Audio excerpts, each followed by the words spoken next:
It was a risk that I do not regret taking it. A lot of people told me you're going to get fired in 2 months. In this 9 months, I had partnership with Emirates Airlines and Dubai Duty Free, the Department of Finance. Were you the one behind the concept of having the ability now to use crypto eventually to pay for government service fees? Yes. I'd like to say the biggest Bitcoin holders today on a global level, they're based here in the UAE. People saying there is a future for it. So now that the UAE has taken that lead, you never know, maybe tomorrow Dubai has its own stable coin. Or we hear Emirates Airlines creating their own stable coin, the Qatar government. But again, the future has begun in this region because the UAE took that step. All right, we're here with another special episode with a great friend of mine who's a special guest today here. His name is Mohamed Al Hakim. It's a pleasure to have you here. Hello. Thank you for having me, Hamid. Absolutely. So for the people listening right now, Yes. what's the best way to explain crypto to someone who's brand new so they can get it in under a minute? Crypto, let me say it in a very simplified way. I call it's the digital finance world that we've entered in. It's money that you control and not anyone else controlling. It's how you want to invest at the end of the day. It's not you pegging with a certain currency. You buy a stable coin. That stable coin is backed up by mining, codes. So at the end of the day, you know that there is a value for what you're investing in. So to simplify it, if you have a wallet today, you control it. Not anyone else controls it.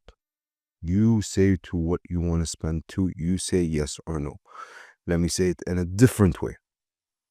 If I come up to you today and tell you, this is a bill for you to pay of 50 dirhams. And it's a service that I have not offered you, but you're forced to pay because there's a law that forces you to pay that $50 or 50, whatever the currency is today. You have the rights today to say, shall I print or not? Shall I pay or not? Going back again, it's like when a country decides to go into war. When they go into war, they start printing money. Who ends up paying for this money? The taxpayers. So imagine today if you don't want your country to go into war for whatever specific reason, you don't want your country to do these mistakes for whatever specific reason, nobody can hear you. Why? Because there is a law, there is a bill that says you need to do it as a citizen at the end of the day.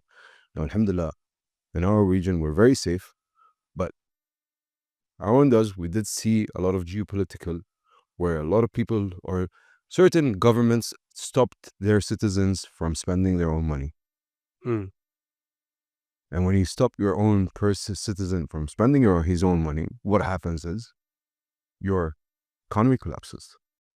So when you give the freedom of someone to spend and to do whatever they want to do in the right way, then they're free to do it in the right way. So simplifying it, it's your wallet, it's your money, you have control on it, not a bank that stops you from spending it or a government stops you from spending it because they need to increase their reserve or they need to do something or another. When I think about that, for example, some of our money are right now within banks. If you think about it, they're stored somewhere, you know it's safe, it's within banks. Sure, you'll not have maybe as control as you say if depending on the country you are in. But if you think about crypto, the moment you lose your wallet or that specific place you place your digital currency, you lost everything. Yeah, but again, It's like, the treasure box you have in the past 100 years ago where they store their favorite. It's very rare we hear someone that has lost their wallet. To be very honest, it's very in my day and age today. I've been in the industry now for a while, so I've started to see. And it does not mean we don't have details. We do have details. If you have your proper name, mobile number, email address, at the end of the day, this is tracked because there's compliance and there is KYC done at the end of the day. So it does not mean your money disappears. No, it takes a bit of time for me to get the information that you have you've had previously. Now, new wallet holders, it's easier for them to access. The old wallet holders, due to wallet numbers, sizes, whatever. But it's very rare. Like, it's not like you're going to deposit $100 million and then just lose it the next morning, because no one's going to freeze that for you unless if you have put in your incorrect password 3-4 times, have incorrectly put in your passcode 3-4 times. So you have got a password, you've got a face resignation, you've got your passcode. So you've got 3 verifications to do. So it doesn't mean that, no, that's it, because you put in an incorrect password. No, you've got a passcode, you've got a face recognition. So there are things that, as they say, has been modified in the crypto world today. Now, let's go a little bit about you before we talk more about crypto. Sure. I believe you used to work in a government job before. True. What made you decide that you want to leave a safe government job and go into this risky crypto world that you are in today? Mohammed's always been a risk taker. This is how I like to simplify it. Government was good. Government taught me things that I did not know how government works at the end of the day. And I was very grateful to work for the federal government. We have a leader that made this government very successful since 2006. As I call it, the 4th of January 2006. He's Mohamed Al Hakim. And we could see where the government has gone from 2006 to 2025. And alhamdulillah, alhamdulillah, alhamdulillah. And we've seen things happening in this country where we've not seen it anywhere else in the world. And it's because of one person, especially if we look at the city of Dubai, it's just because of one person. And this is what government, I think so, was good. It taught me, but again, it was too safe for me. And there's to a certain level where you can do. And I felt, no, this is not me, because you have a routine job. And I'm not a person that enjoys the same routine, waking up in the morning, being a director, going to the office, having that nice big office, as they say, getting the respect because you're a director at the end of the day. You've got employees that report to you. But again, there is, like, I'm not that person that enjoys going back home at 3 p.m., having lunch, going to sleep, waking up, going to the gym. No, I like the 9-to-5 job. I don't work the 9-to-5. I do work very late, but in the crypto world. But again, it was a risk that I do not regret taking it. A lot of people told me, you're going to get fired in 2 months. How long have you been in this new position right now? 9 months. Alhamdulillah. So in this 9 months, I had a lot of successful things that happened, and I have more, inshallah, successful days ahead, with the recent partnership with Emirates Airlines and Dubai Duty Free. Before that, with the Department of Finance of Dubai government, or with the Dubai Land Department in the tokenization project. It's what I think so takes me back at the age of 14 when I got my first job. I went and I tapped on that door as a joke in Burger King, or in Hungry Jack's as they call it in Australia. You were in Australia? Yeah, I was in Australia for 14 years, and Interesting. and that's the country that created Muhammad. That's how I like to call it. And I always thank the one person in my life, and that is my mother, that she always made sure that it's not about well taken care of, but of Muhammad being a risk taker. So that's how I like to say it. It's not about leaving somewhere safe. I went to the government for 6 years to learn something. I learned it. I came out, and now I'm bridging literally between the digital finance world and the traditional world that we're living in right now. So, were you the one behind the concept of having the ability now to use crypto eventually to pay for government service fees? Yes. This is amazing. Yes, although the D33 initiative was launched by His Highness Sheikh Hamdan bin Mohammed bin Rashid Al Maktoum, Deputy Prime Minister, Crown Prince of Dubai, Deputy Prime Minister, and the Minister of Defense. And I kept thinking, what can I do extra? And I was at that time Mohamed Al Rashid Leadership Program. Mm. And it's a program that really changed my life. And it's the program that actually got me into the crypto world. Just an All FYI. right. Interesting. Yes. And yeah, and I remember I had a friend, Ahmed, his name was. He's still a friend. He's a brother. And I pick up the phone and I say, listen, there is something called the D33 initiative. It's a cashless initiative. Why don't we get into it? And alhamdulillah, it took some time, but we got it done. We're in an implementation stage, as I say it right now. So it will be implemented across all governments? Very soon, yes. Wow.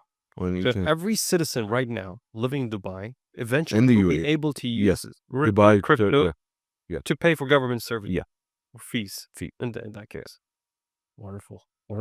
I guess we are being more progressive as a country and as a city here in Emirate Dubai. Well, I like to say, the biggest Bitcoin holders today on a global level they're based here in the UAE, based on a statistic that came out 48 hours ago. Really? Yes. Right here in Dubai? In the UAE, let me say. So, is it because it's very crypto friendly?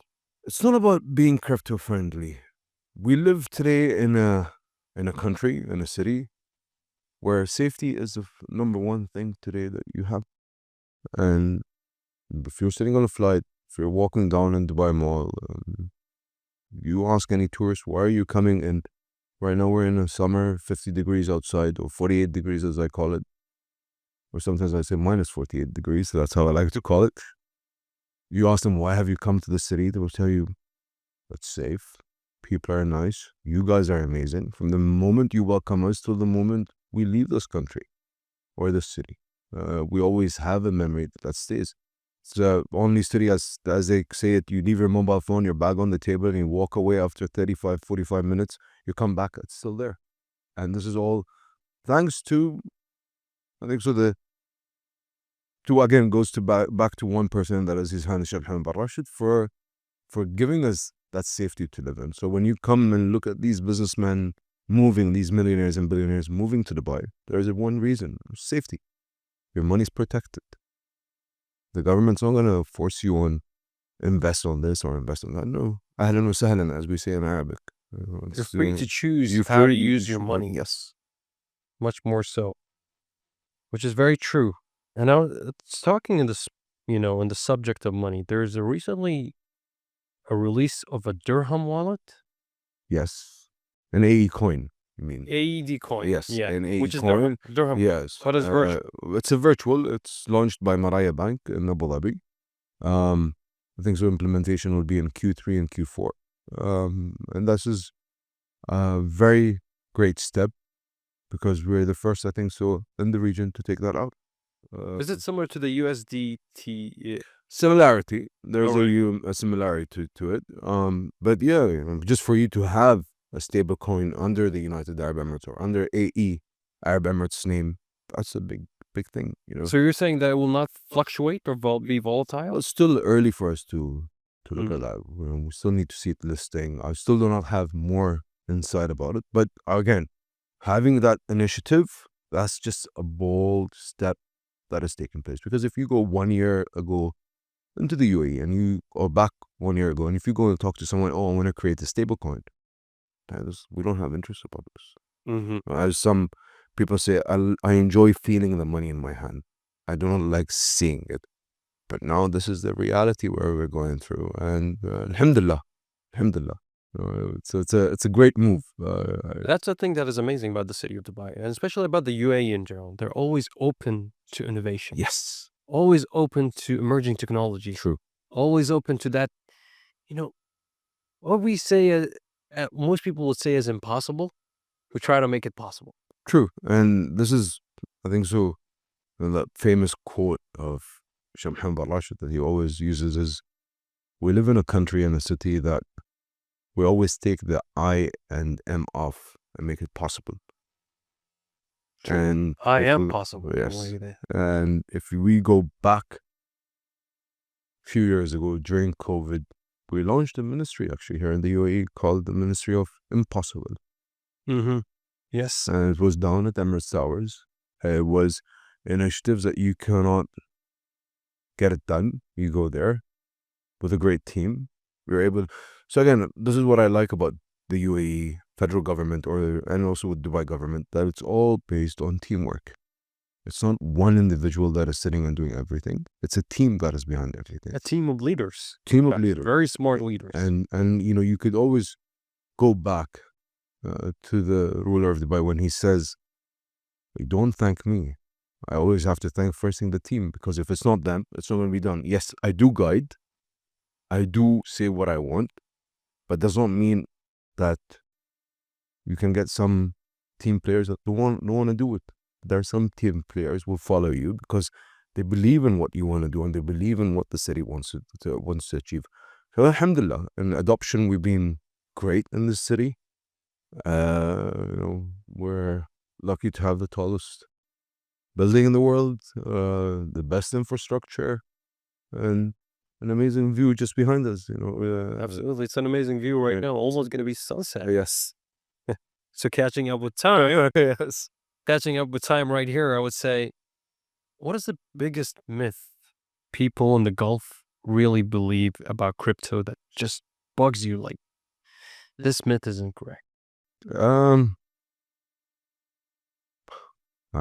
there isn't running away from this myth, but it's when you go and tap a door and someone tells you, crypto? No, get out of my office. This is money laundering, terrorism, whatever names you hear in a movie, you'll find that person taking out it in front of you. And you keep saying to yourself, human trafficking is crypto? Money laundering is crypto? Terrorism is crypto? No, man, you've got this thing wrong.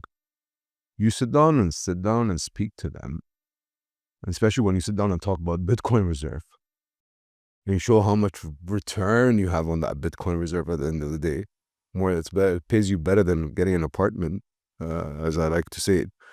But again, just for them having that myth and for you just to fixing that image, that takes a very big time, because للأسف, or unfortunately, we live in a how should I say it? In a world where when people do talk, we listen to them, and it's very easy that two person can change your mind in a thought that you've just had.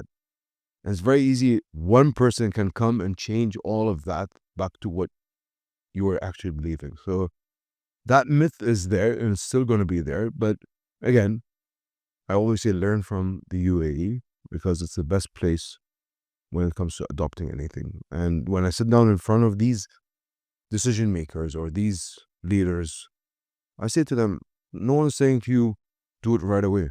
Do it a pilot. See if it works out or not. Doesn't work out, we shake hands. Assalam. Best. But if it does work out, there's a lot of billions to make out of it. So, and alhamdulillah, whenever, as they say, I've touched something, it's going well. But again, we don't go in a very fast pace. We do it step by step by step, till we get things done. Setting up the foundation right so it can run for the long term. Yes. What's the first step a beginner in the UAE should take before even buying a crypto, for example? Read. Watch. Don't go crazy over a YouTube video. Hey, I invested in $2,000 and I became a millionaire the next morning. No. That, just take it out of your head. That is fake? That is fake. Nothing will make you $1 million within a day and night or within a week.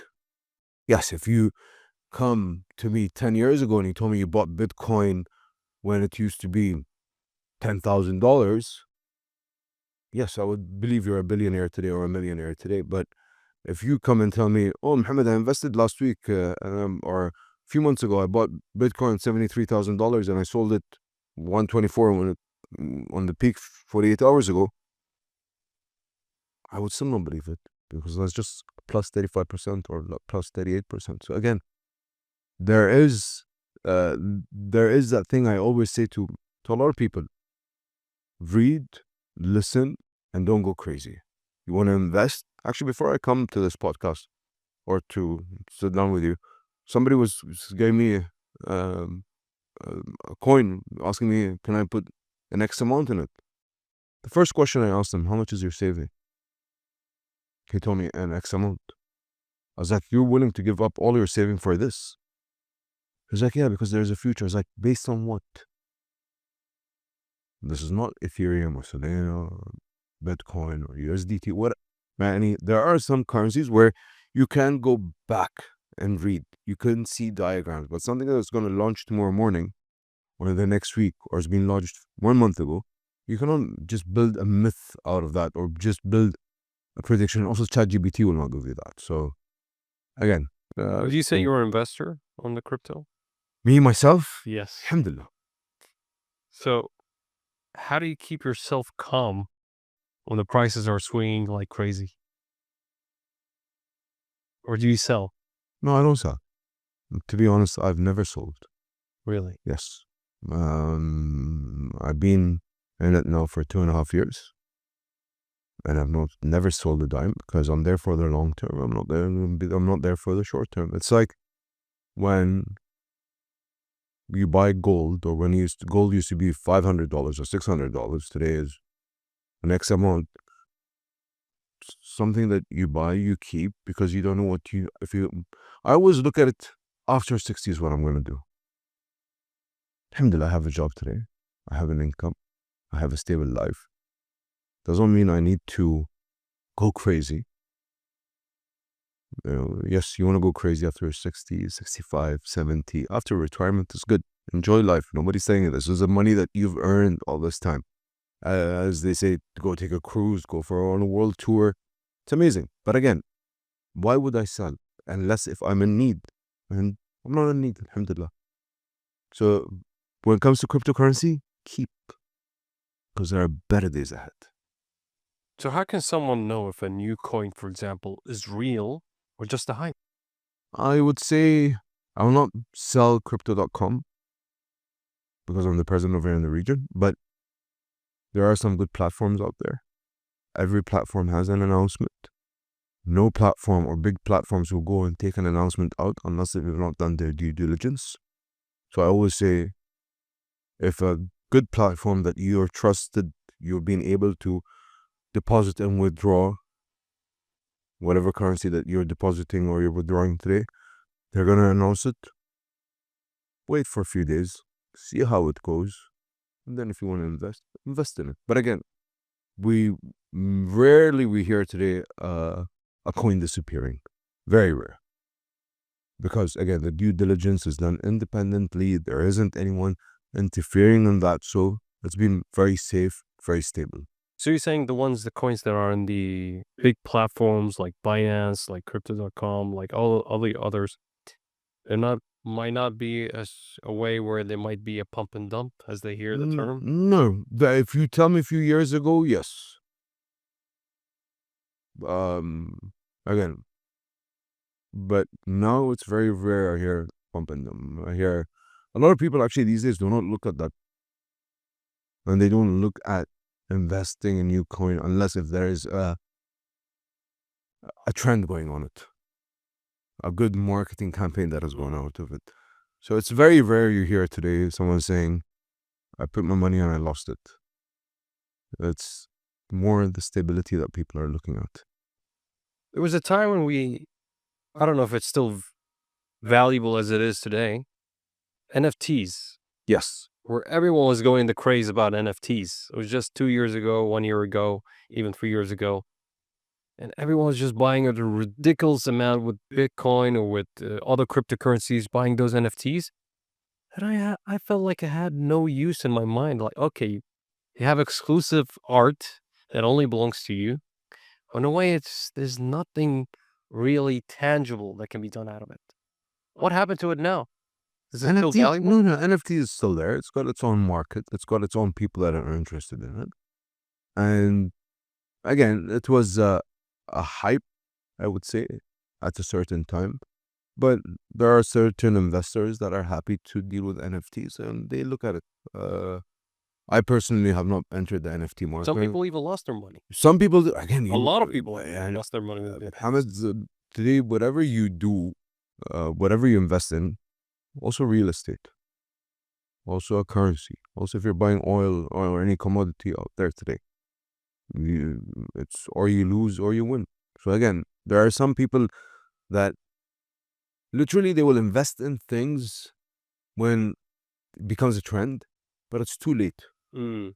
It's like The time they know it, Yeah. it already has passed. it's like if you remember the Trump coin when it came out.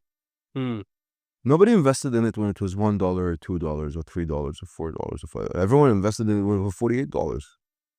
Good morning. It's been out for a while. Why didn't you invest at that time? After you invested in $48, it dropped a little bit. You came and said, "Oh, I lost my money." No, it was there out for a while. It's where people were campaigning for it. Donald Trump was speaking about it. Really? He was Yes. speaking about it way before it even had. No, after it was launched. Mm. After he was launched, there was few podcasts. If you go back and look at it, he did mention it. And again, it's unfortunately some people do not believe in something, but once it gets a trend and a hype, and unfortunately we human beings have started now following what's trending Mm. and Labubu. act like labu. But yeah, it's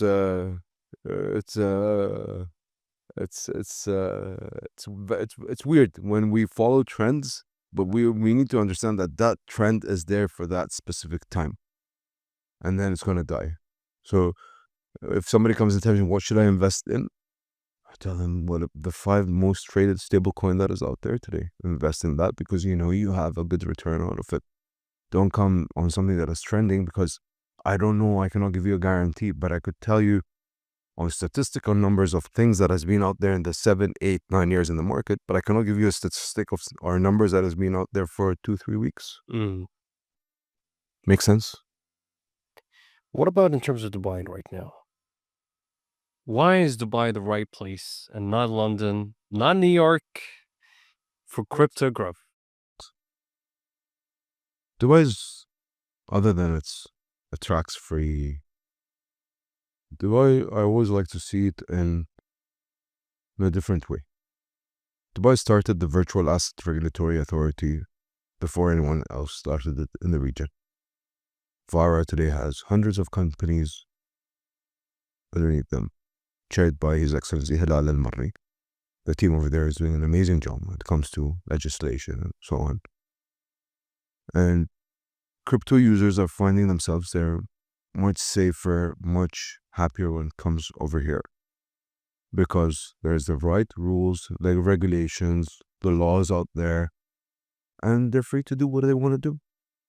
And again, your wallet moves with you wherever you go. And as we say in crypto.com, crypto in every wallet. So that's how we enjoy saying it at the end of the day.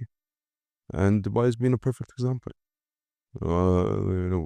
Whenever I sit down with a crypto user or a crypto trader, anyone in the crypto world, where would you like to be?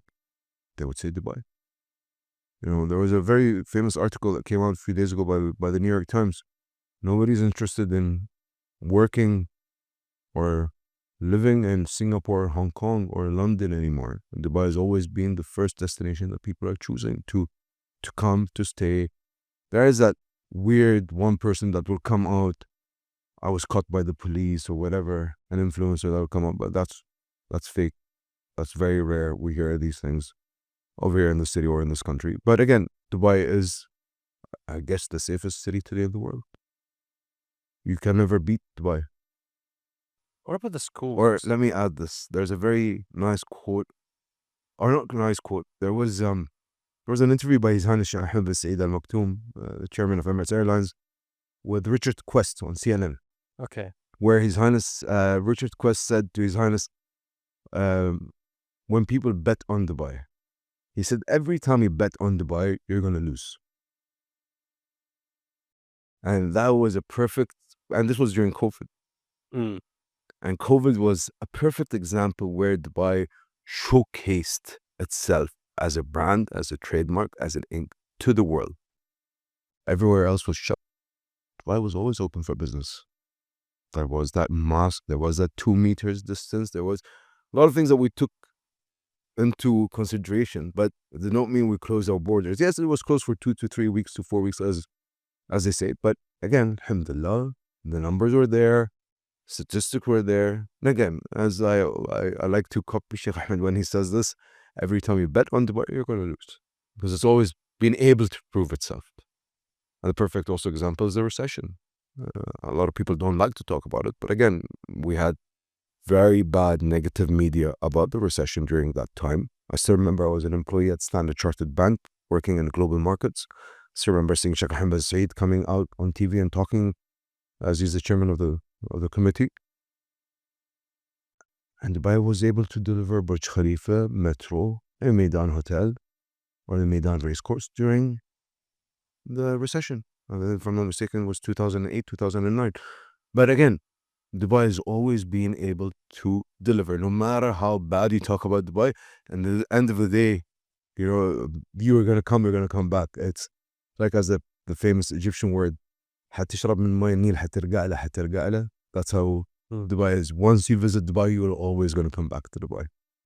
But you forgot to also mention that not only the government was thriving and withstanding the odds, but also the people that have come here, even during the recession. Yes. They have built themselves into being multimillionaires. Yes. Entrepreneurs. Yeah. And you do sit down and hear great successful stories from 2009 or 2008. A lot of the top brokerage firms actually started after the recession. Yeah, after the recession. I actually know a company that started during the recession. Mm-hmm. And without taking names, but mashallah, when I was talking to the owner of the company, I was like, how much are you worth today? $320 million. And he started in a recession.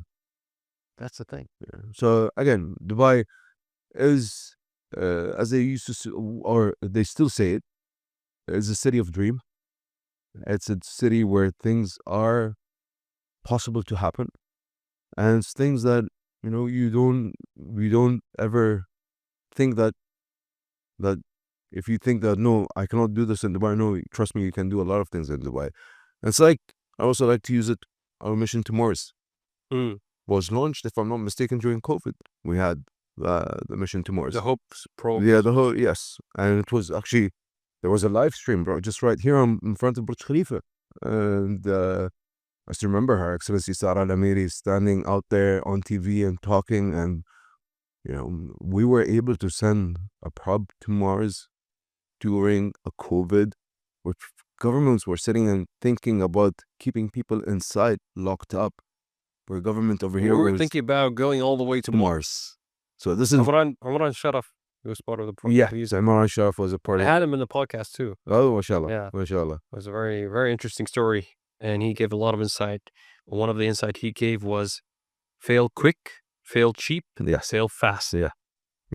That is the way that we are built here. We're built here to always go and test the latest things that are happening here. We'll be the first adopters, but that doesn't mean that we will have to implement everything. True. But we will test all the possibilities and find the right solution that gets us to the path we want to go. True. And again, just to add on Imran, when he was over here, I was actually speaking to His Excellency Saeed Al-Attar, who is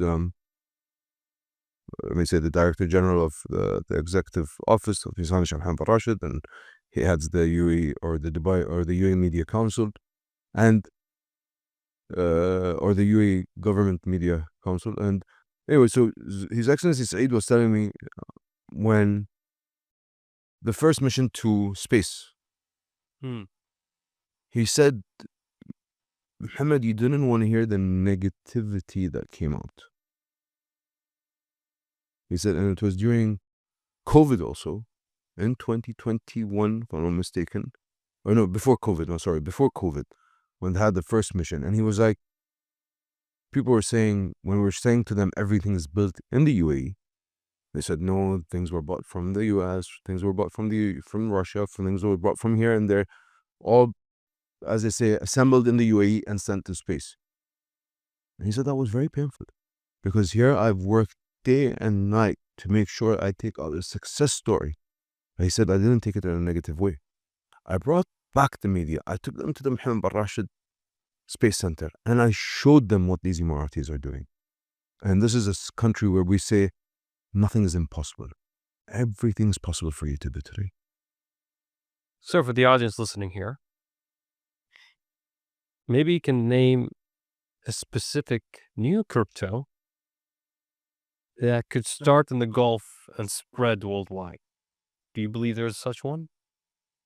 See, I cannot say if there is going to be a new crypto or not, or a new currency that's going to come out or not, or a new stable coin or a mem coin that's going to come or not, because again, I'm not in the listing part Mm. when it comes. But I do see there is people talking about it, Mm-hmm. people saying there is a future for it. So now that the UAE has taken that lead, you never know, maybe tomorrow Dubai has its own stable coin, or we hear Riyadh having their stable coin, or we hear Emirates Airlines creating their own stable coin, or we hear the Qatar government. But again, the future has begun in this region because the UAE took that step, or Abu Dhabi took that step in launching the AE coin. And now we're going to see. And I have sat with investors or decision makers in the government where they have from certain GCC countries where they have that, they have started using that. If we would create our stable coin, how does it work? How does white labeling work? How does the white paper?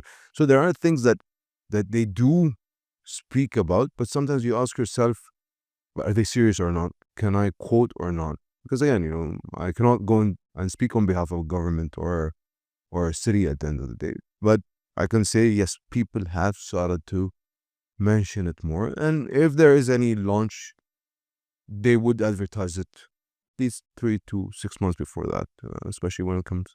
Like, for instance, the AE coin was announced by central bank. And it's still, I believe it's under the listing process. They've not listed it yet. But again, I think so any other government in the GCC region, if they're going to launch a stablecoin, they will announce it before they take a step. For sure.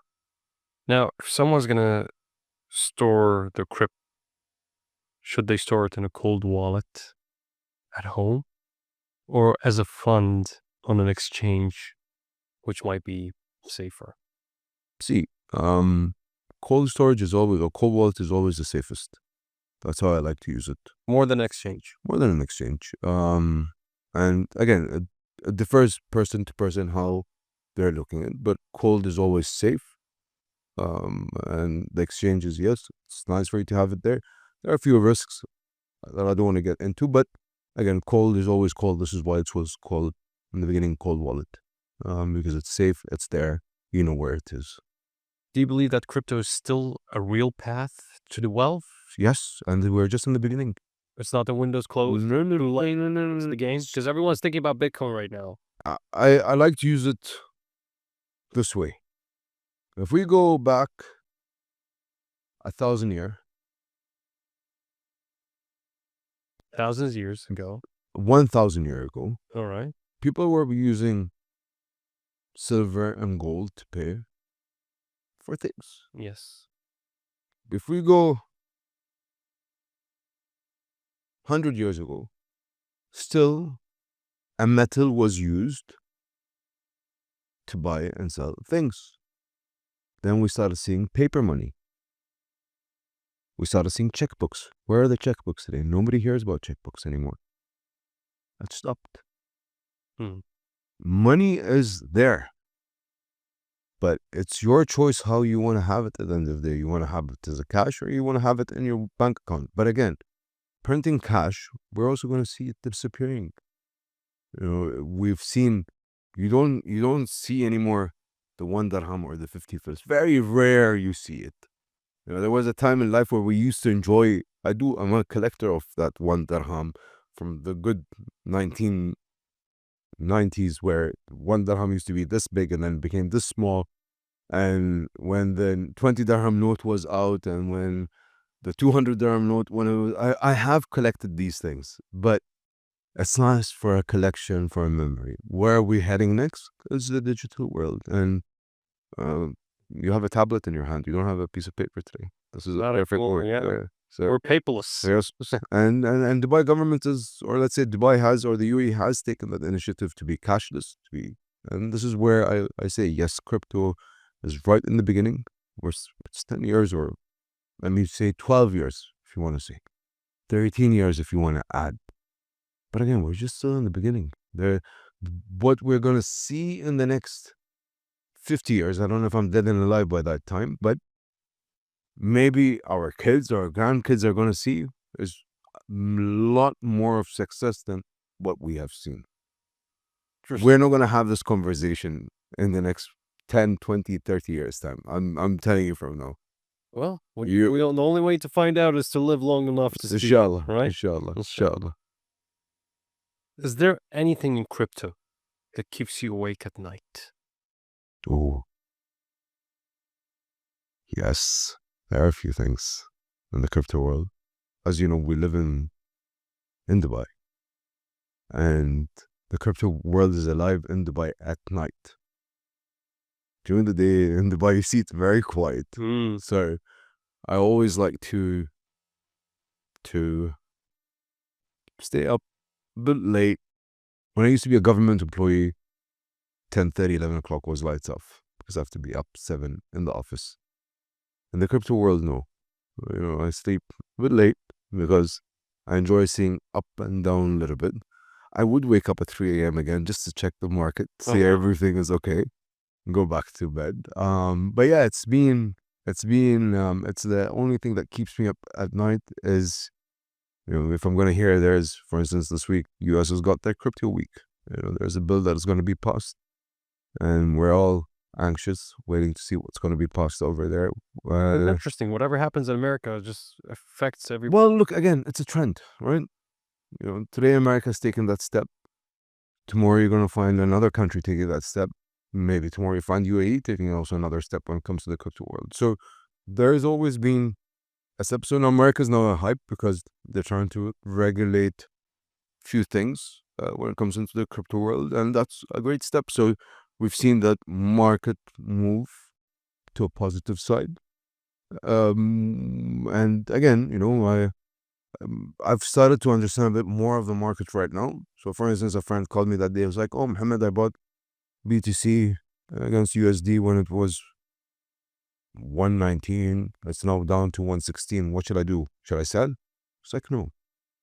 When there is any geopolitical news that comes out, give it 24 hours. The market will go back to stability. Your money is going to go back to 118, 119, 120. And you'll be safe. I always believe when it comes to crypto, especially if you're not a day trader, you're not a day trader. If you're not, you might as well just put the money and forget about it. Well, I have seen people keeping their money and forgetting about it. I have actually a very good friend that bought BTC when it was a few months ago, and at the lowest at 73,000. And he calls me up a few days ago. He's like, "Mohammed," I was like, "Yes." He's like, "It's 120. He was whispering. I was like, "Why are you whispering?" He's like, "I just want to repeat it. It's 120. I was like, $50,000 extra right there. And he was like, "What do I do now?" I was like, "Keep it. Are you in need of cash?" I was like, "No, just keep it. You don't know what's going to happen tomorrow morning. You don't know what's going to happen after 10 days, a year or 2 or 3. BTC today is like gold. This is how it's valued more than gold. But anyways, BTC is an asset that's nice to keep for a long term. You're not going to lose it. I bought Bitcoin at $4,000 and then I sold it at 20. I hope I don't buy pizza with it. No, I bought it at $4,000, was that I sell it at 20,000. I thought I made my biggest profit from that. And then it turns out that it has done much more than effort than I ever. I was sitting on a flight back from Jeddah, and I was actually sitting with a Saudi, and he actually recognized me on the flight, and he was like, "You're the one that just signed with Emirates Airlines?" I was like, "Yes." He was like, "Crypto.com?" I was like, "Yes."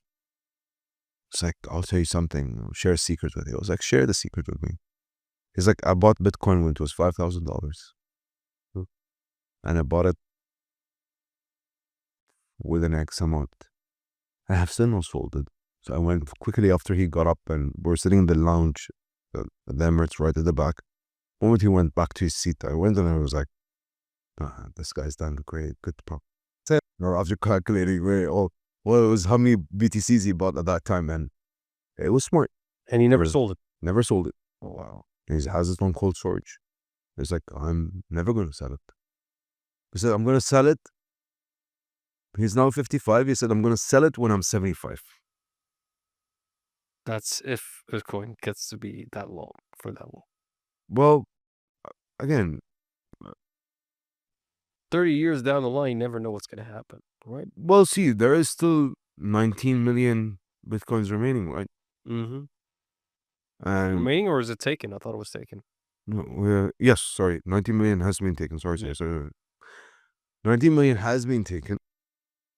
There is 21 million, sorry, that was there. 19 has been taken. You have still about 2 million, 3 million, Yeah, I believe so. 3 million, 2.5, 3 million. Anyways,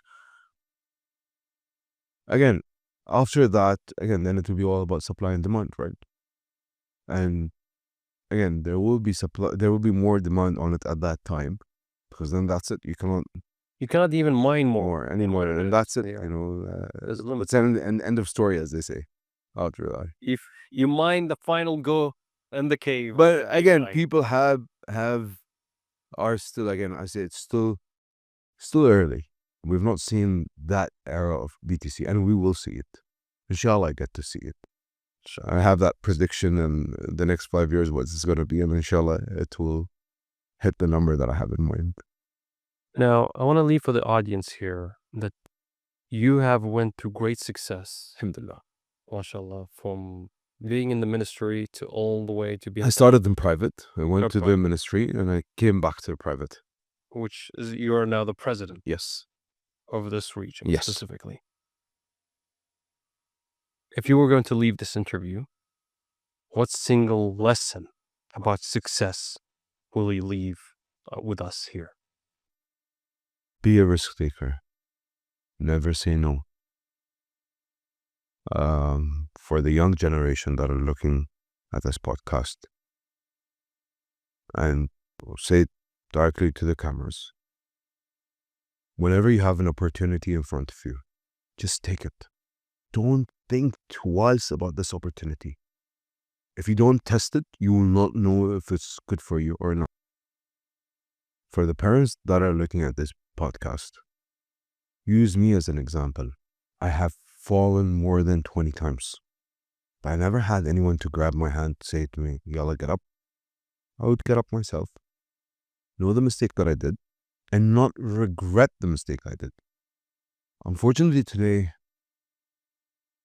a lot of families or parents, they get too scared when it comes to their kids because they see what is happening around, especially with generations, the new generations that is coming.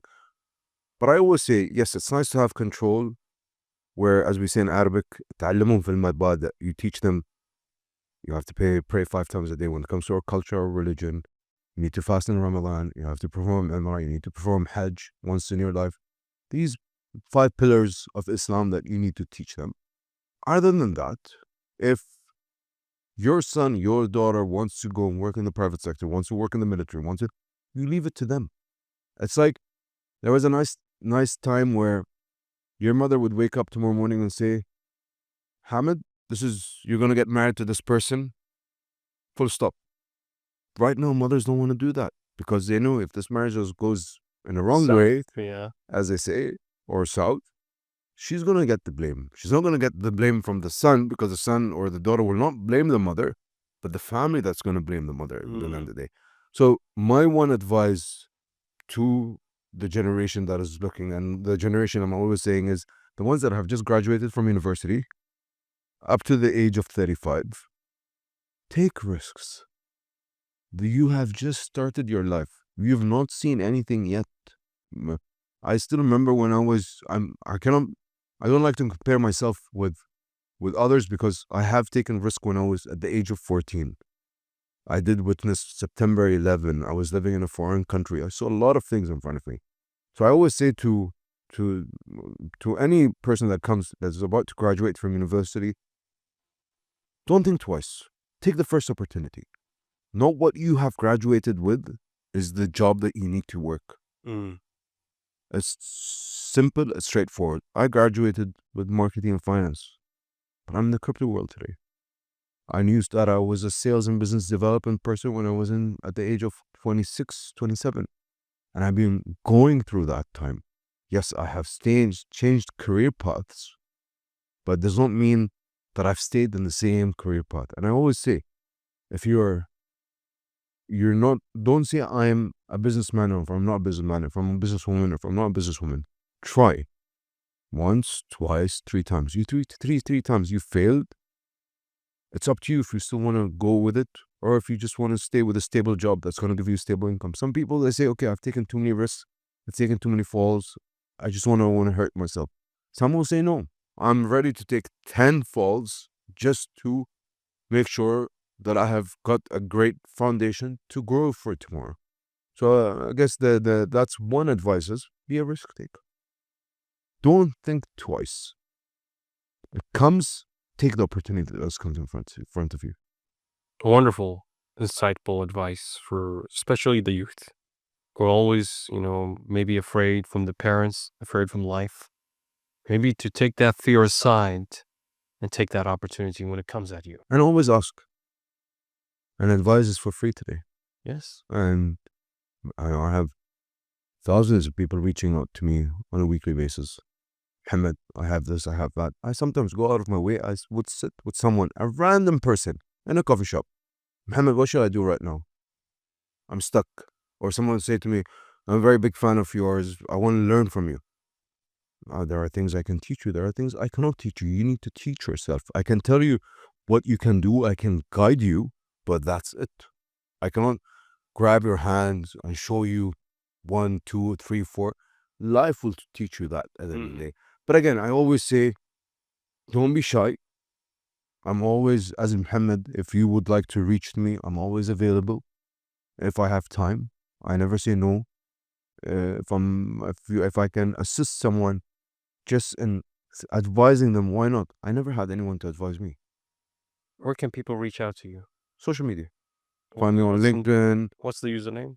Al Hakim on Instagram, on LinkedIn, Mohamed Al Hakim, and I do respond. Anyone that goes out of their way, that reaches out. I do read sometimes. There are some things that I don't like to read sometimes, but I try to open conversations to see if it makes sense. I would reply back. It doesn't make sense, but again, if a youth has come, especially an Emirati, that will come and tap my door and say to me, Mohammed, please, I need to see you. I'm lost when it comes to my career. I will take that hour and 2 and sit down with them. Just recently, I sat with a person in the crypto world in Emirati that blew my mind. The knowledge that he had in the crypto world. I actually spent with him 2 hours. I was learning from him, not him learning from me. And he told me, what should I do? I was like, Habibi, you're still 23. Enjoy life. Don't come and show me that you've done a few million of dollars. Good on you, you've done a few $1 million. But again, you have a social life. Don't give it up. I don't want you to be, when you're in 28, that you're seeing the world as enjoying something that you have not tried. So there's skydive. There are a lot of things in life that you need to try out before you say, okay, I've seen everything in life. You've still not seen anything. So yes, some young generations that are out there have taken few risks. Some haven't. Some have focused too much on their career and not have focused on their social life. And you always need to have a balance between social life and work life. If you don't, and you just focus work, you're going to lose a lot of things around you. Especially family. Family do come first in every step you take in life. That's how I like to use it. Very true. Very true. Well, Mohammed, thank you so much. No, thank you. For sharing your wisdom. Thank you. Sharing your insights about the crypto world. Thank you. And for sure, for everyone that is listening, they can definitely follow you on your social media account.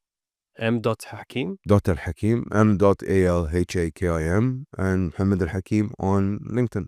All right. Thank you so much. Thank you.